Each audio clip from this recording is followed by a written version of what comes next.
5. I'm going to get the meeting started.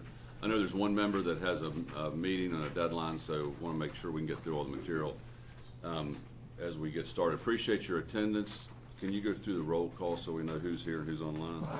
So representing the Kanawha County Commission, we have Todd Goldman, Valerie Gaynor, Jay Snodgrass in person, and Michael Farmer's joining us electronically.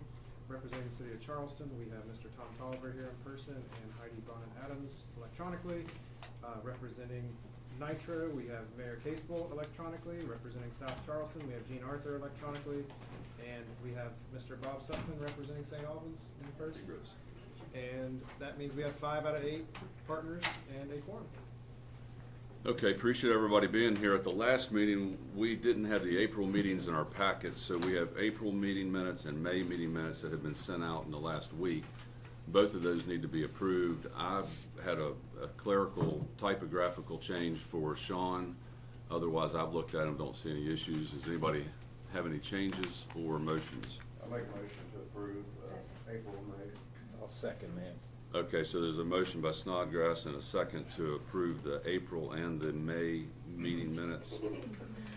Any further discussion? All those in favor signify by saying aye. Aye. Aye.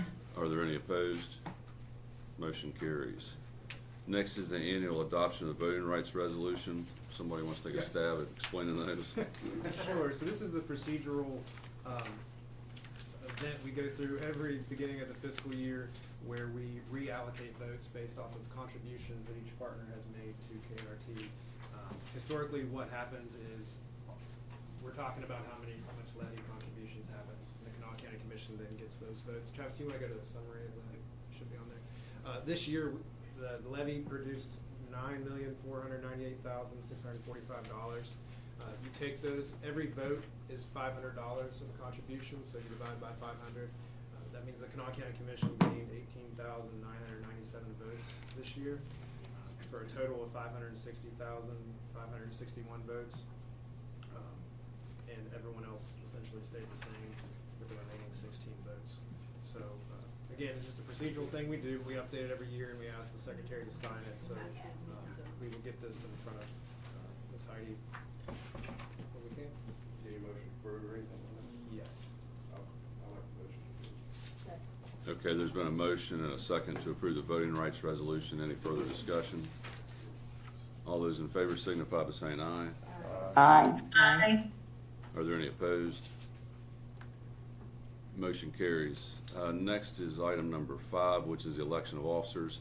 So it's our new fiscal year. We need to elect the executive members of the board of directors.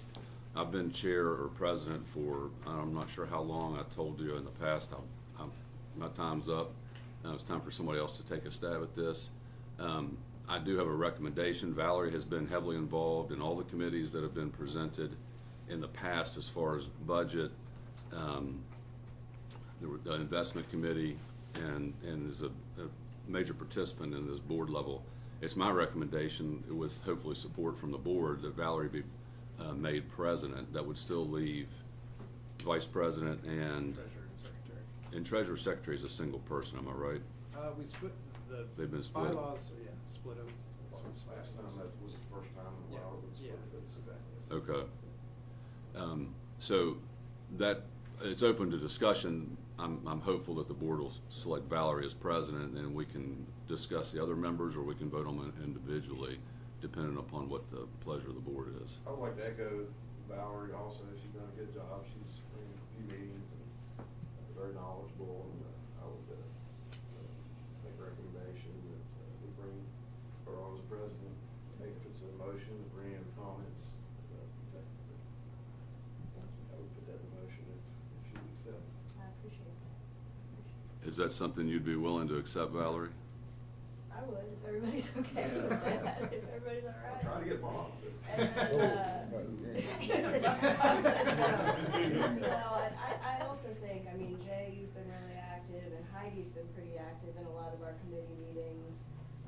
If you all would be interested in serving in, you know, vice chair and treasurer and or secretary spot, if we're gonna, I guess we might need one more to serve if we're gonna split those positions, but. Yeah, Jean's currently our treasurer, Heidi is our secretary, Valerie, obviously, you're our vice president. Right. So Heidi, and Jean, are you all willing to continue in your roles? I mean, I could. I'm just gone a lot. That's Okay. what worries me. Okay. I am happy to, and I'm transitioning to a new position where I'll be able to be there in person moving forward. Yeah, that's Heidi. That's good to hear, Heidi. Bobby joined us electronically. Okay. Jean, I mean, I think that if you wanna continue, that's great. I don't think it's a huge time commitment. So if you wanna stay in that position, I'd still be happy to have you and ask the board to support you holding that position. Okay, that's I fine. would second that for both of them, Heidi and Jean both. So then, I guess what I was suggesting would be Jay as vice chair. If you I would accept that, yes. So Bob, would you be willing to make a motion in that regard? Yes, I would. Before You I want me to do go over that, the slate, or? I'd like to say I also think Dory made an excellent president. Not that you haven't been a good president, you have been an excellent president. It's tough shoes to fill. Yeah, Thank you. definitely. You've kept things moving, and you kept them in line, and lots of questions that most of us hadn't thought about. Yeah. So I'd like to thank you for the job that you've I done. appreciate it. I'd like to make a motion that we also, give you an appreciation flag, just a little something of appreciation. Very generous, Mr. Tolliver. I appreciate it. I need a favor later on. All right. I'll second that. Typical West Virginia election. Here we go. So, Bob, I think the slate was Valerie as president, Jay as vice president, Heidi as secretary, Jean as treasurer. Was that the motion you had in mind? The motion that I made, yes, you didn't hear it. I second that motion. Did I miss? You're right. Somebody change your mind. Okay, so Bob has made a motion on a full slate, which would be for Valerie, Jay, Heidi, and Jean. Is there a second to that motion? I'll second that. Thank you, Mr. Tolliver. So there's a motion and a second. Any further discussion? All those in favor of the motion signify by saying aye. Aye. Any opposed? Hearing none, motion carries. Valerie, this seat is yours. Well, you can stay there. I'll just talk from here. Okay, as long as they can hear you well on the Can microphone. everyone hear me? Yeah. Absolutely. Okay, all right. Okay, financial statements. I'm over here. There you are. I'm used to you being over there. Yes. Good morning, everybody. So our Schedule 2, our Statement of Revenues and Expenses, is going to look a little bit different in June than it normally does. And it always does in June because of year-end accounting adjustments that we have to post for various accounting standards that we follow. Notably, you'll see fringe benefits and liability costs are showing a negative expense, which is not really true. There should be about $500,000 higher for what we actually spent, and that puts our operating expenses more in line with what they are on a normal month. We finished the year at a net operating loss of $13.2 million versus our $13.9 million budget, so we came in under budget.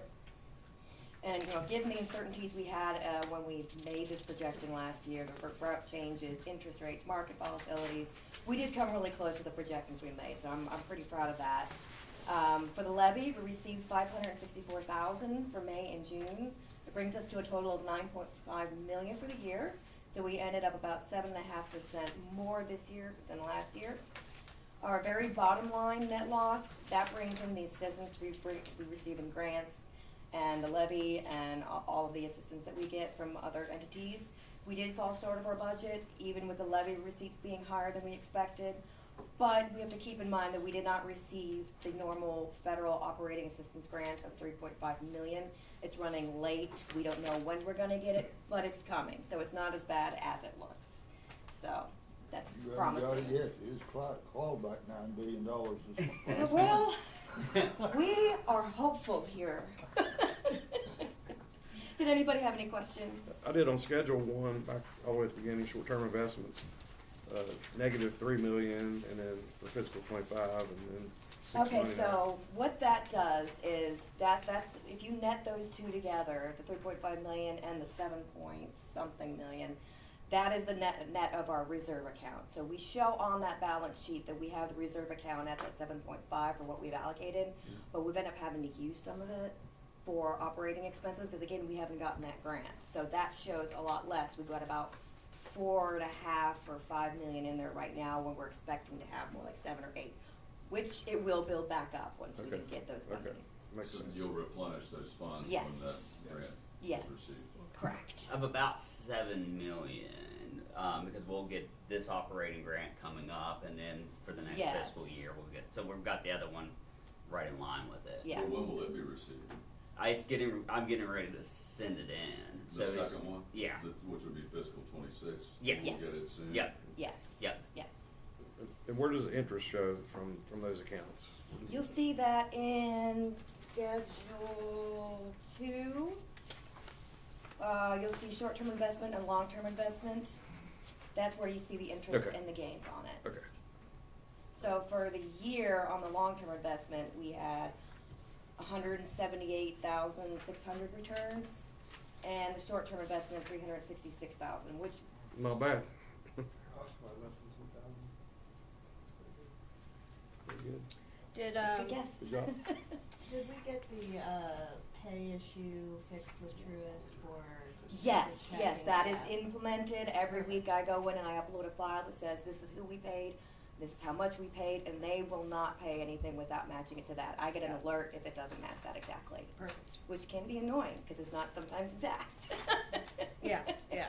Like when you have somebody do attention of so-and-so, it'll say, oh, this doesn't match, you sent this to this guy. And they're really picky, so it's a good thing and a pain. Got it, got it. But it's good to have the safeguards. Yeah, Yes, it's we good have the to have safeguards. All right, does anyone have any other questions for Jessica? Can you tell me one more time about the $500,000 of short expenses that, which would be on Schedule 2? Okay, so those What are. is that related to? So, accrual basis accounting requires us to make certain adjustments at the end of the year. It's kind of hard to explain. It's government standards, so it's not cash. It doesn't affect our cash flow. It just goes into our statements because we have to for accounting purposes, and it usually relates to pensions and stuff like that. So our actuaries will tell us, okay, so this is what we think you're gonna ultimately owe, and I have to adjust the income statement to match that. So, to get the balance sheet to show what they say, so it runs through the income statement, and makes it look like our expenses are up or down, but it doesn't affect our cash flow. It's kind of like OPEB? Yes, yes, correct. And we historically have done the adjusted the budget items at the end of the fiscal year. Is that done in July, or when do we do that? Oh, gosh. It's traditionally, July, it's been as late as August before. So that would be next Procedural. meeting. Yeah. Yeah, so we'll do Put that it on next the agenda for next month. Okay. All And right. again, that's kind of a procedural thing. I mean, the expenses Mhm. happen and we pay them. And it's just to be in line with that, actually, we go through that process. And one more question on, can't remember, on PIA, the increase, had we already included that in the budget for this Yes. year? Yes. The increase? Okay, I Yes. thought we did, that's what, just wanna make sure. Yes, sir. Anybody else? Thank you. You're welcome. All right, thanks, Jessica. All right, Sean, any invoices in excess of 5,000? We do not have any extra invoices in excess of $5,000. Okay. All right, Kurt. Good morning, everyone. Insurance report, we had a couple of new claims that we're working through. We had one passenger fell back in April, and we had a couple of, we had an accident on the corner of Washington Street and Leon Sullivan that we're still working through as well. Overall, this last fiscal year that we just ended, we were able to save some money even with our insurance quote because we've had less claims that we've paid out, so we're doing a much better job of making sure that we just don't settle to settle. So it was a pretty good fiscal year for insurance. I think probably kudos to drivers too for not having as many. Correct, Claims and and the stuff. drivers have done a really good job of reporting incidents to us. If they don't report something to us, sometimes we, have to end up settling because we don't have it on video. So they've done a great job doing that, so I appreciate them. Yeah, good to hear. All right, Jacob. So we finished the fiscal year a little over 1.1 million trips for the year, which is a 1% increase from the previous fiscal year. The on-time performance for the fixed route vehicles, the month of June we had 87% on time, which was on par for the last several months since the fare changes were implemented in February. Finishing up the fiscal year, we did see a big increase in that on-time performance from the previous schedules. On the demand side, the on-time performance, we did see a decrease there in June. A lot of that contributed to, we had some drivers leave for other opportunities, switch to the fixed route side. We have a couple in training right now, 5 new drivers in training on the fixed route side. And then just vacations. In the summertime, we had more drivers take off work for vacations. So that contributed to the decrease in on-time performance. But we still maintain the number of passengers per revenue hour there with 3.2 passengers per hour. So Operations Report 3, the top box there tracking the on-demand service. For the same reasons that I mentioned about the driver shortages, we did see a decrease in the number of trips. Just the availability wasn't there to transport as many on-demand trips as previous months. But we have seen this past week, this current week, an increase in that demand availability with the pricing being turned on for those demand trips. So this past Mondays when the fare changes began, where the day pass was increased to $3.50 and the monthly pass decreased to $50. And then we also turned on the pricing for those on-demand trips to $1.50. So since Monday, we've had a 84, 89, and 87% met demand rate. So we anticipate that to continue, especially as we get more drivers back from vacations, and then these 5 new drivers that are in training. What about the completed rides on the one now that the paywall's up? Are people following through with those? I assume the percentage is low because people call for a ride and they're not there. They're still similar in the 50s since Monday. It's really out of our control, the completed ride rate there, because people will cancel their trips or no-shows. No-shows are very common for us. So really the main indicator for us is the met demand rate. That's what we look at and track the most. I mean, we can control that, but the uncontrollable is a huge loss of efficiency. Oh, absolutely. Yeah. Are there habitual riders that abuse that? Yes, we have a no-show policy in place. If a certain amount of their trips in a period of time are no-shows, we send out warning letters. And then after that, progressive discipline in a way, then they get suspension from service for a period of time to try to curtail that. Can we not ask for that in advance when they schedule something like that? If they cancel, it's on them. Is that? So there's a time window. If they cancel greater than 2 hours, then it's just considered a cancellation. But if it's less than 2 hours, it's a no-show. But we're not getting paid for that. Right. No. Under either scenario? Correct. Yeah, we can't collect payment unless they board the vehicle. Is there a way, I mean, I'm assuming that you're tracking the number of no-shows or people who cancel rides. Yes, we have that on a different report. I Okay. can include that. if Yeah, it you're might be looking. good. I mean, that way we kind of got a better idea, because basically what you're saying is this number's skewed because we don't, Right. because we don't have that report. So, I mean, maybe we can add another column Yeah. for the no-shows. So the 2-hour metric is really just for you to decide if somebody needs to be, I say penalized, but warned about Correct. habitual no-show. Yes. And some things, even less than 2 hours, like if a medical emergency or situation that appears or comes up, we have to consider a cancellation rather than a no-show. It's not their fault that event happened. Okay. Any other questions for Jacob? I had couple comments I just wanted to make for operations also while we're on there. We were really proud to provide shuttle service again for Regatta this year. I know Audrey's here with the city of Charleston, and I also wanted to touch on a couple of things I was really impressed with Mayor Goodwin and her team. We reached out. There was a block of concrete up at the city center that was failing pretty dramatically, and I reached out to the mayor and Chief Sutton, and within, I think it was 2 days, I got a picture that it was getting fixed, and that was super impressive to me, and I really appreciate them doing that. And also the mayor reached out and said, hey, after her budget had passed, that she wanted to help us out with some of those, there's different public services we do as far as the Holly Jolly Brolly Trolley and the Regatta, et cetera, and made a contribution of $10,000 to us to help with that. So again, thank you to Mayor Goodwin, Audrey, and your whole team for stepping up and going out of their way to help us. So I wanted to make sure I let the board know. No, awesome. Very good.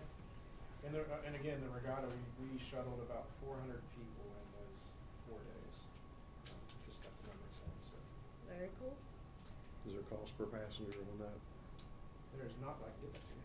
Just curious. Yeah, we can do that. Yeah. Yeah, and we've made adjustments every year, working with Jane Bostic and looking at what worked, what didn't. Traditionally, we started out doing 2 different locations, at Lately and at the Big Lots Plaza, and then we've transitioned the last 2 years just to Big Lots, and we learned based off, because our drivers take a tally of when people are actually getting on the bus. Like this time we saw that it was mainly afternoon and evenings, not a whole lot of ridership in the morning, so Jane always asks us, hey, what worked, what didn't work, and we'll flow accordingly. Good. Good deal.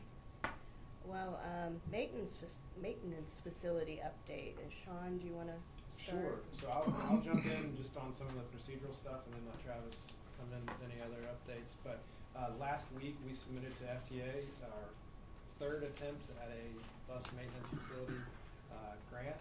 We worked with Wendell again to make sure the feedback we received from FTA last year and our debriefing for the grant was that they wanted us to ensure that we could display that we had the local match for the entirety of what we were asking for, which we were able to shave that down so that the request is now well within the local match that we have, because if you all recall, the board obligated essentially $6 million for that, and so the total request for the grant now comes up to that $30 million mark.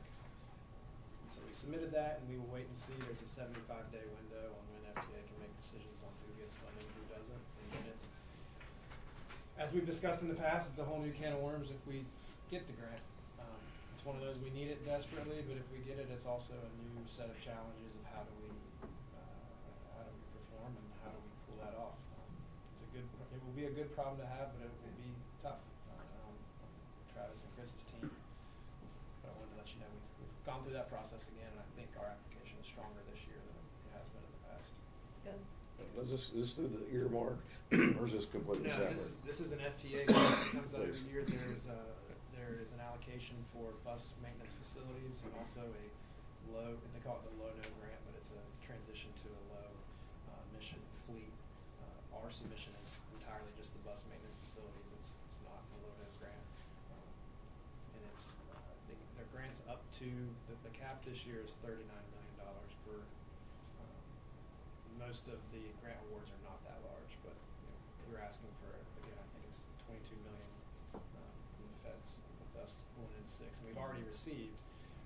Again, if you recall, also the state allocated $1.75 million 2 years ago, Kurt, 2 years ago to this project, and Senator Manchin got us an earmark for $1 million for it also a year before he left office. So we still have that $2.75 million we can use as a match.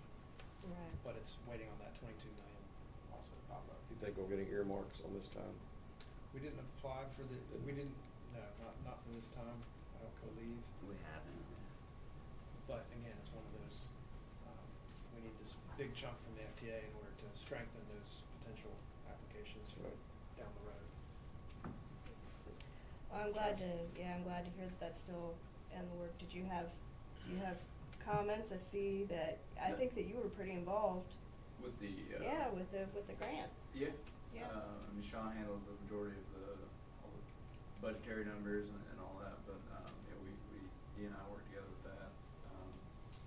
And then with the building, nothing really going on, luckily, so that could be a good and a bad thing.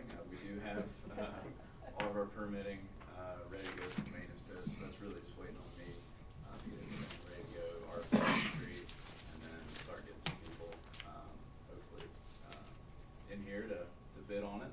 That'll be about a 60-day procurement, so as soon as it hits the street, it'll be 60 days from that day. Hopefully we'll get some good people in, start working on that. And then really the month of July was mostly just in servicing our new transit vans.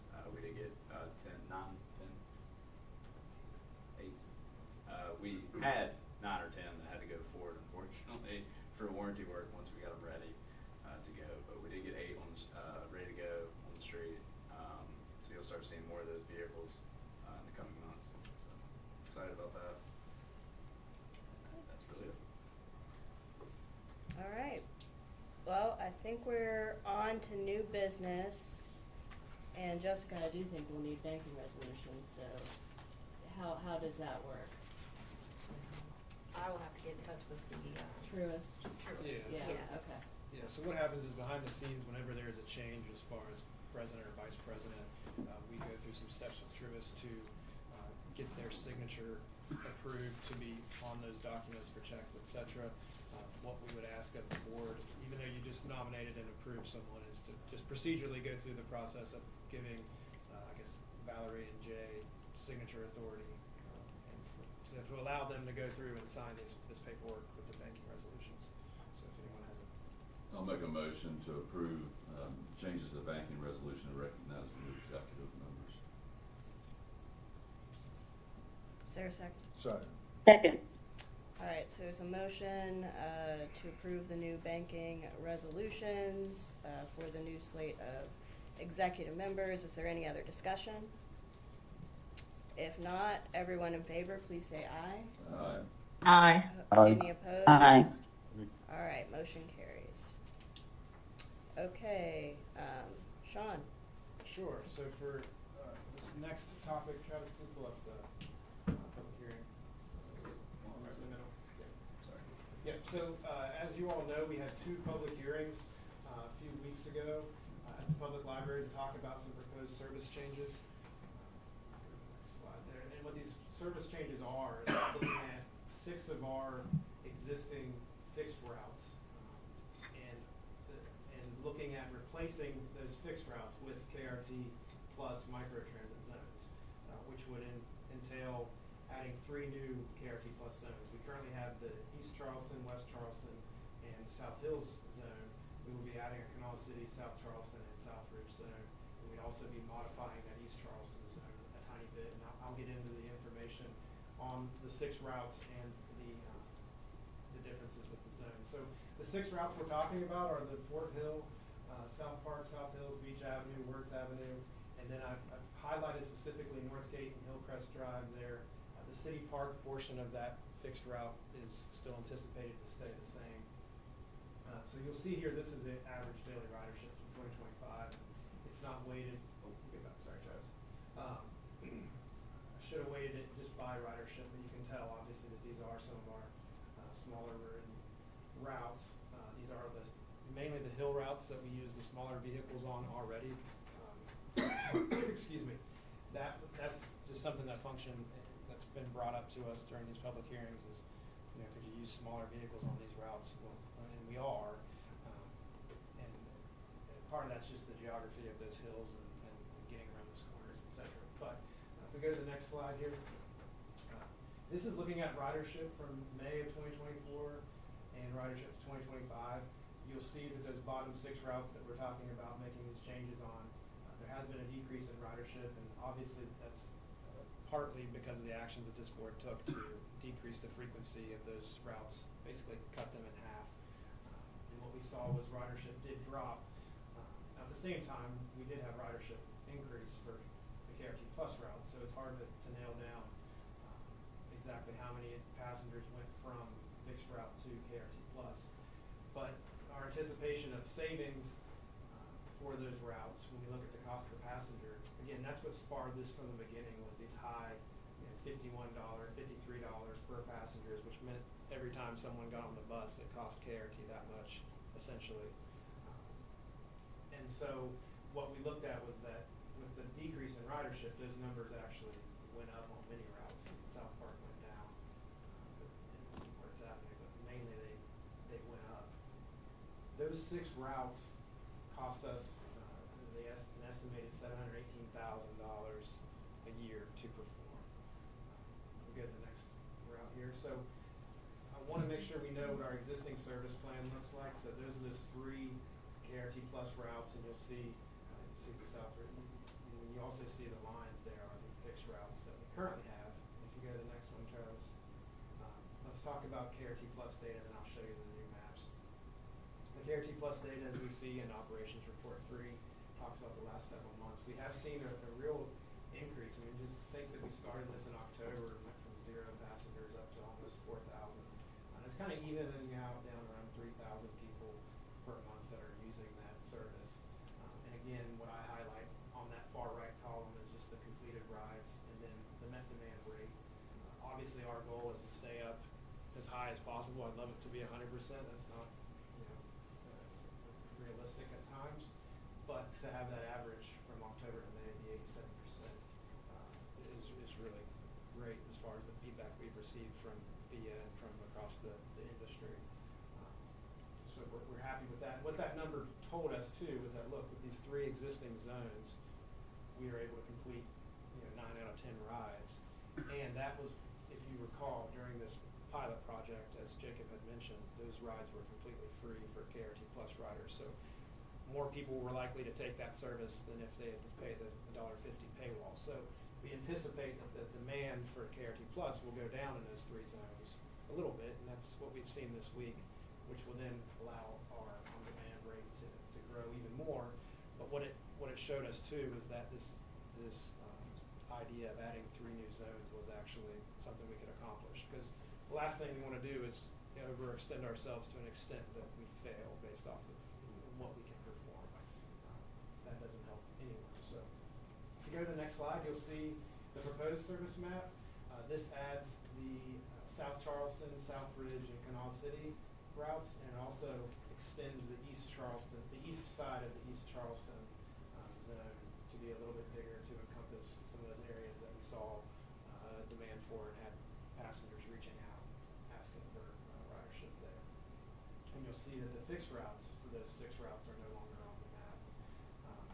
What we wanted to make sure was that anyone who had fixed route service would continue to have service under this plan. That's what this accomplishes with the Kanawha City, and then again, that addition of that East Charleston portion of the map. So what we looked at is, hey, these routes are extremely over-subsidized. They're costing us a tremendous amount of money. How can we make a change that still provides service for those passengers, but does it in a way that allows us to get closer to that goal when it comes to budget talks every year? So that's what this proposal is. It's looking at replacing those routes with KRT Plus service. Travis, you go to the last one. Yeah. So the zone upgrades again. You see the map just going from the 3 zones to 6, and then our fixed routes. 6 of those coming off the board, which will free up. And again, when I say $718,000 or 700, I forget how much it was. It's not direct savings, because obviously you're still going to have on-demand drivers who are going to operate those routes. In a perfect world, it would be a direct savings if our existing KRT Plus drivers could encapsulate the demand for those 3 zones. Time will tell the answer to that. I anticipate we'll have to bring on more on-demand drivers to provide the service for those new 3 routes. Because again, our goal is going to be to keep that met demand service high. Yeah. And again, that's where we've talked long term, that transition will be to hiring more on-demand drivers. So we had 2 public hearings. We had 23 individuals who attended those meetings, and about half of those individuals decided to speak. I know a lot of the questions and the concerns are based on procedurally how will individuals use this system. Especially there was a big focus on our elderly population, senior citizens, and who don't necessarily use the smartphones. How will they adapt to the system? And that's going to be, for one, we've gone through this whole process with the idea that if you don't use a smartphone, you don't have to. still call into KRT, you can still accomplish every single thing on KRT Plus the same with a smartphone as you can without. And we also recognize that there's going to be a huge campaign to educate and really coach one-on-one some of these individuals. How does the system work for them? Because everyone has a unique use case of how they use the bus on a daily basis. And we're going to make sure we take the time, should these changes happen, to educate those individuals. And Brandon's been working on several different plans.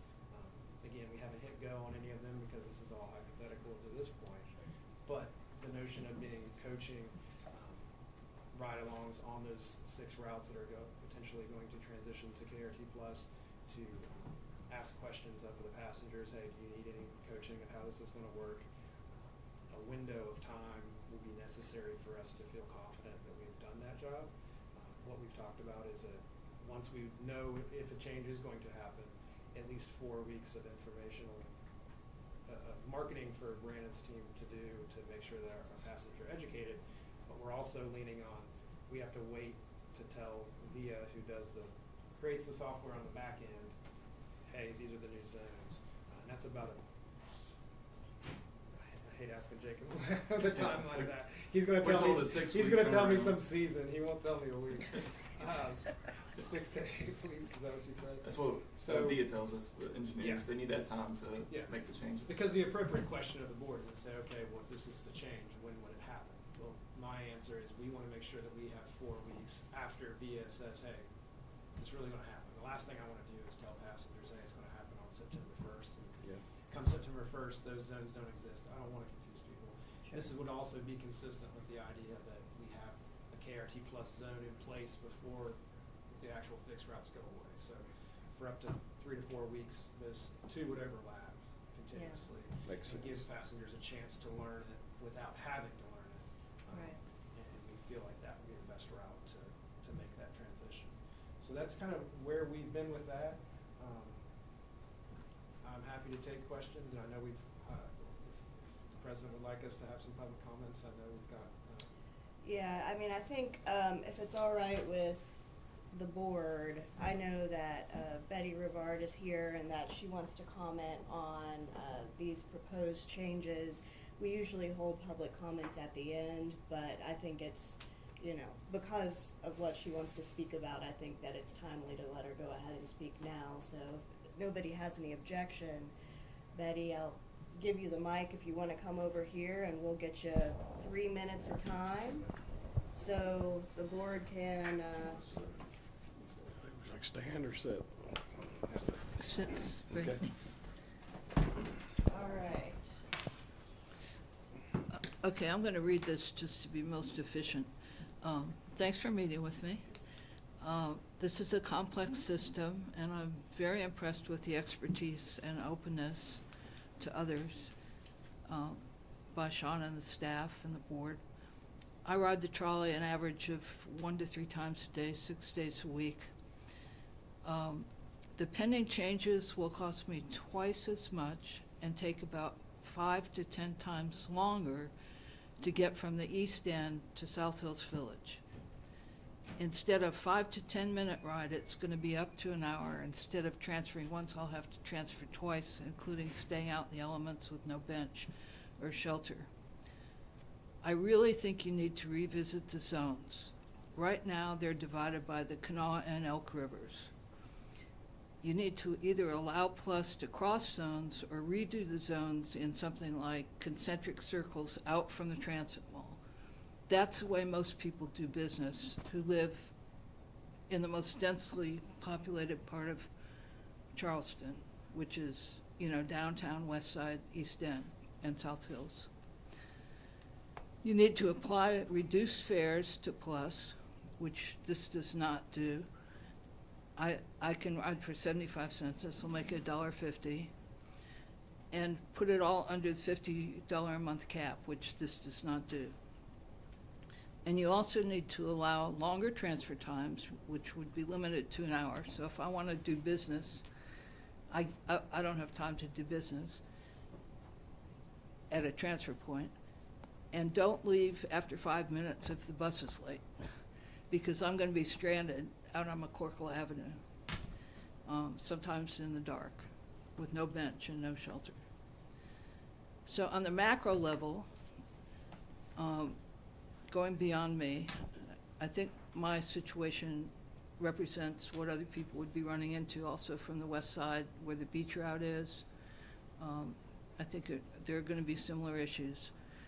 On the macro level, I really encourage you to continue expanding involvement in community planning, expand marketing, build understanding and support for the necessary investment. Don't stay wedded to a flat budget. And generate willingness to increase resources. I think people will pay if they know what they're getting and if they have a role in deciding what that is. And I think the first priority is to restore full Saturday and Sunday services because that affects the most people.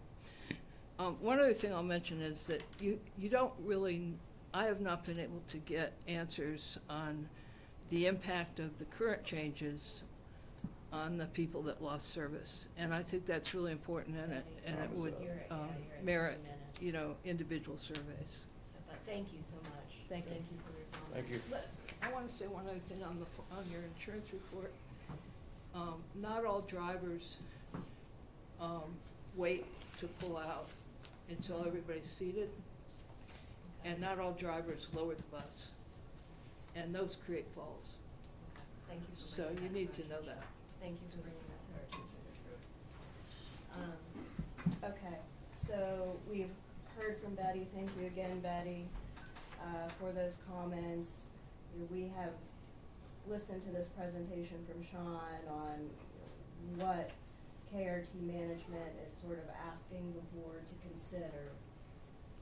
Is there discussion or questions for Sean? Sean, do you have any additional comments? Yeah, again, I want to thank Betty for her.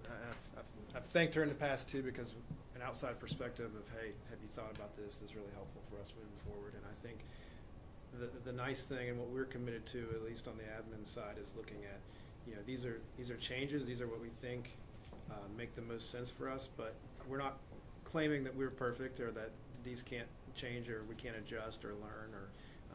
I think some of the ideas of us working with more community partners. Jeffrey Mace is here, Transportation Director for Rick. We've had talks, what can we do to work together to bring more funding to KRT to make use of things. I think those are out there. We're going to continue to go after every opportunity that exists. And again, learn from this. This right now is a way to get us closer to having that balanced budget. I know some people will say that a flat budget's not necessary, but if I get an invoice and don't have the money to pay it and people don't care, that's not how our world works here as it does in the government, which would be nice.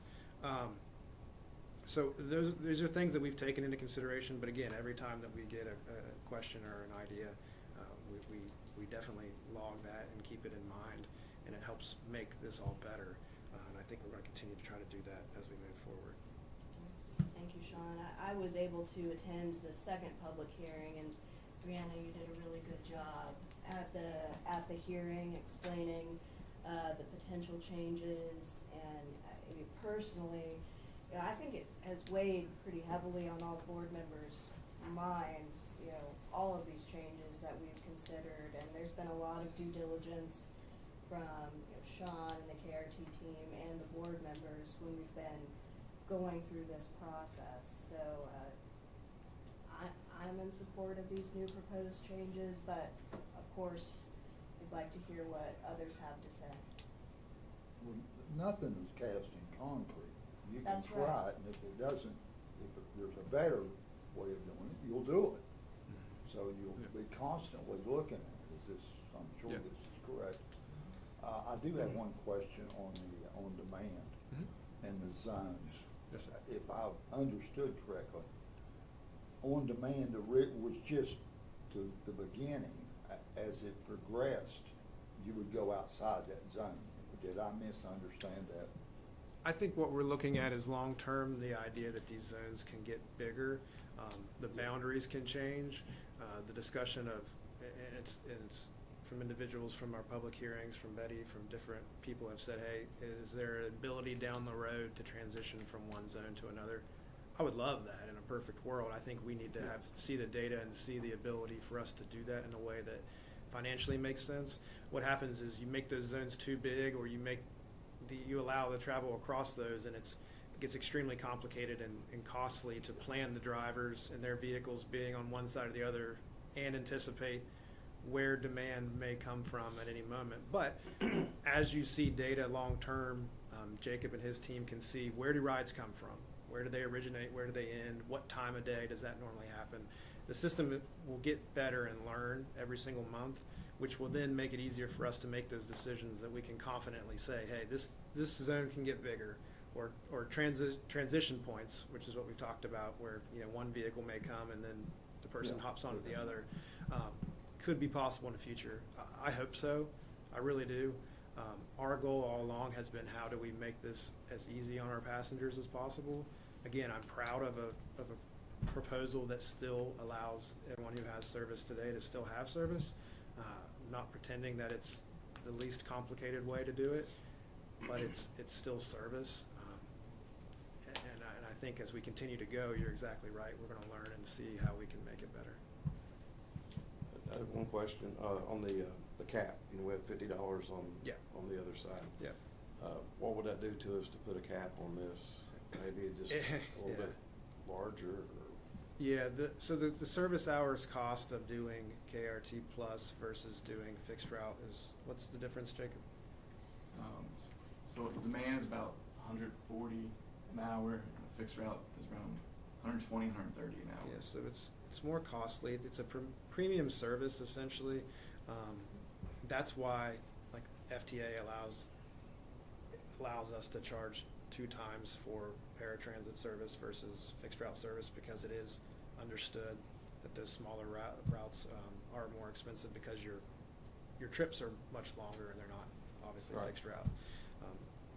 And again, in a world where people were riding those buses, they would still be buses. There's not the demand to make that make sense either. So the idea of capping that is tougher for us to get to. Could we someday? Yes. I mean, anything is possible. That would be a decision of the board, depending on how these changes help shore up our budget. It's something we could turn on. I don't think it would be fiscally responsible at this point in time to do it. But it's a good question. I mean, we'd like to get closer to that, and we're open to figuring out ways of the half fare, especially for the individuals that qualify. How could that transition to KRT Plus? I think those are real ideas we need to figure out, but I think, again, the first thing you got to do is do it, and then learn what is the impact. And we've talked about it and studied it and looked at the data for almost 2 years now, but until you make that change and see the real data, it's all hypotheticals at this point.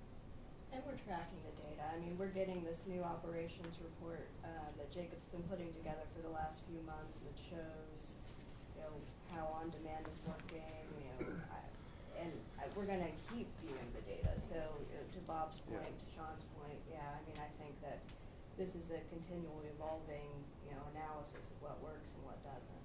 Yeah, and we can make that report. I mean, you might eventually get tired of Jacob's reports, because he comes in every month and wants to add another column, and I've tried to save paper by telling him no. But, I mean, you can dig to let you know the data that's available to him. He can see ridership by zone. He can see ridership by time of day. He can see there's a wealth of data that I don't overwhelm you all with, but I'm happy to in the future, just to say, so you can see a visual representation of where are people riding, where are the failed rides, et cetera.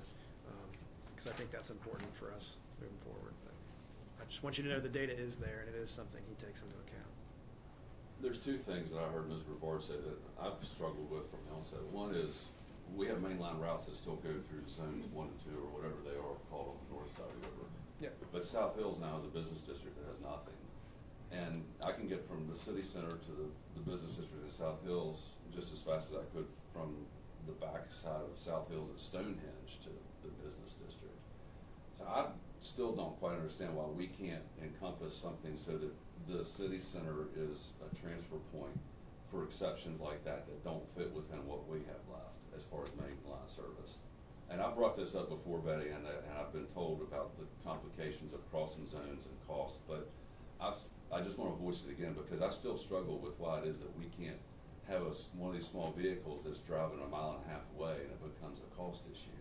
The second thing is, and I hadn't thought about it until it was just presented, are we gonna be in a scenario where we're leaving people in places that we don't have, I hate to call them secure, because they're certainly not, but at least some amenity that would allow them to select a spot that maybe is common. I don't know where it would be, but I'm thinking if I wanna come to South Hills again and I get left at CVS on Oakwood Road, what are my choices?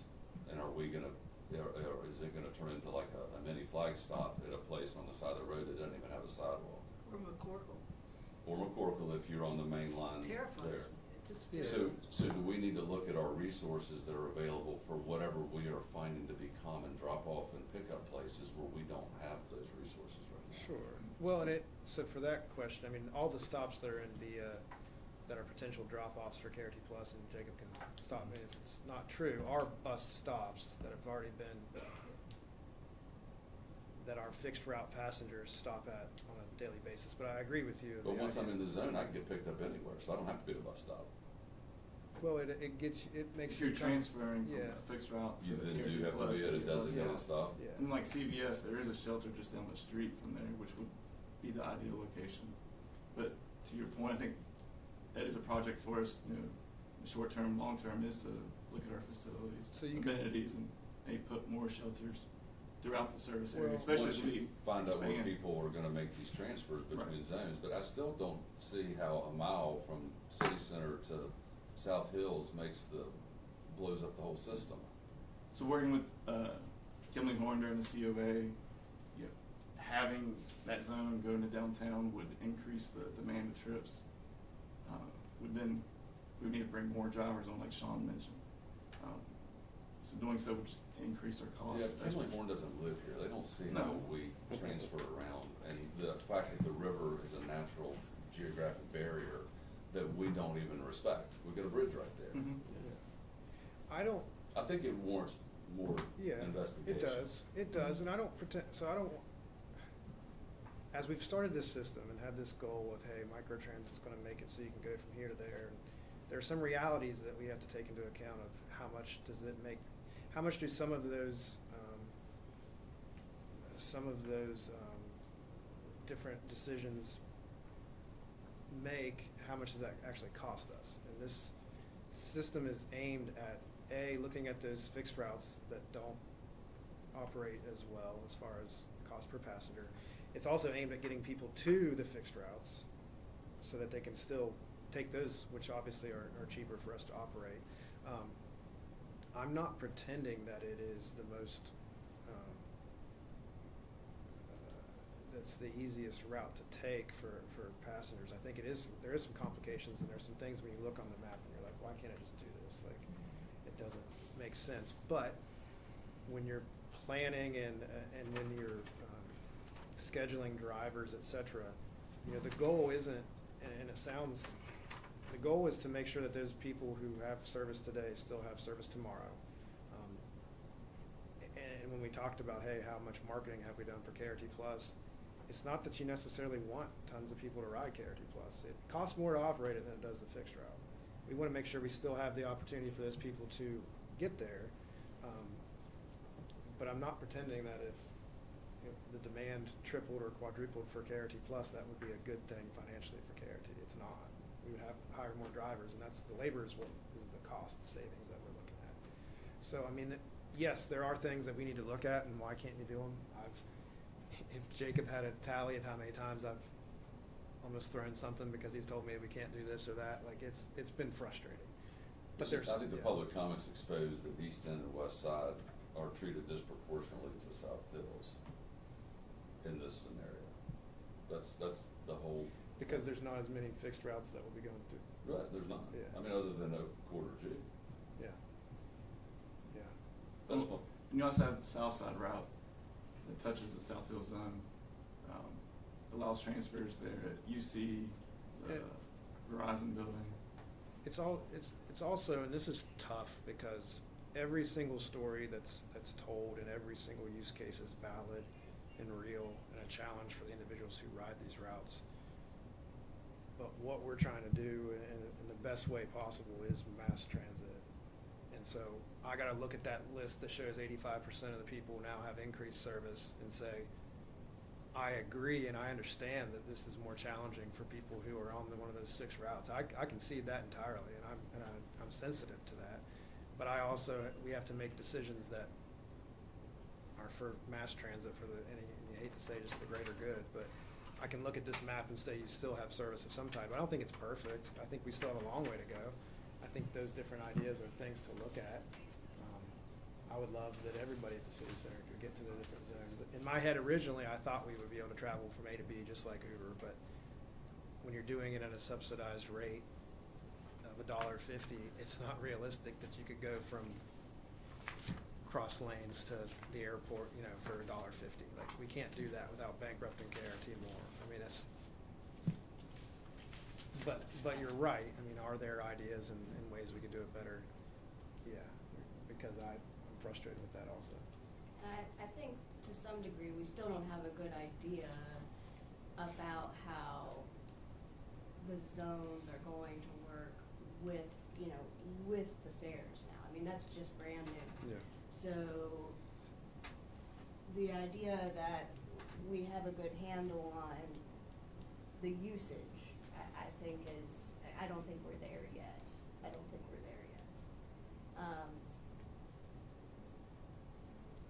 So what I think I'm hearing is that KRT management is suggesting that, is asking for the board to approve this service modification, but with the idea that, data is going to continually be analyzed and additional changes might be required in the future. There are some issues that, are legitimate issues that passengers are experiencing and that KRT is still trying to work through to see if those can be addressed in a better way and still, still run efficiently. So is that something the board's willing to consider today, or do we need more time? I think you nailed it. Was there a motion? So moved. Okay. Is there a second? I'll second it. Okay. Just to be clear, so your motion is to approve these proposed changes? Okay. Yes. Yeah, I think the motion is to approve these proposed changes, but continually monitor, the efficiency and keep Yep. reporting to the board. Does the motion need to include a timeline, because it's not immediate, it's gotta be as I mean, the system can be built? Exactly, yeah, it's, and. I wouldn't think we would need to include a timeline as But I long would as just, I wanna make the board comfortable that what we've talked about is that internally, if these changes happen, VIA is gonna need 5 to 6 weeks to make these changes. And then we understand, and our plan is to make sure that there's an overlap of 3 to 4 weeks once that happens. So now you're at 8 weeks from now, 2 months from now, that those changes can actually take place. Because we want at least 3 to 4 weeks of informational, how does this work for our passengers while those 3 new zones are operational, and while the fixed routes are still operational to make it happen. So I can't give you a Depends on how specific it date. plays out is when will be Yeah. the time zone. Yeah, we're not gonna do it until we're comfortable that we have prepared the passengers to the extent that we're comfortable with. Okay. There's a motion on the floor. All those in favor, please say aye. Aye. Aye. Any opposed? Aye. All right, motion carries. We don't have anyone else present in the room that have signed up for public comment. Is there anyone online, Travis? Okay, well, I'd like to echo the comments. Thank you, Todd, so much for your Yes. service all these years to the board. You've been the president ever since I've been on the board. So, there are big shoes to fill, so be patient. Literally. Literally. Yeah, literally, and I'd like to take a second too, because from the time I came on, Todd has been a resource that,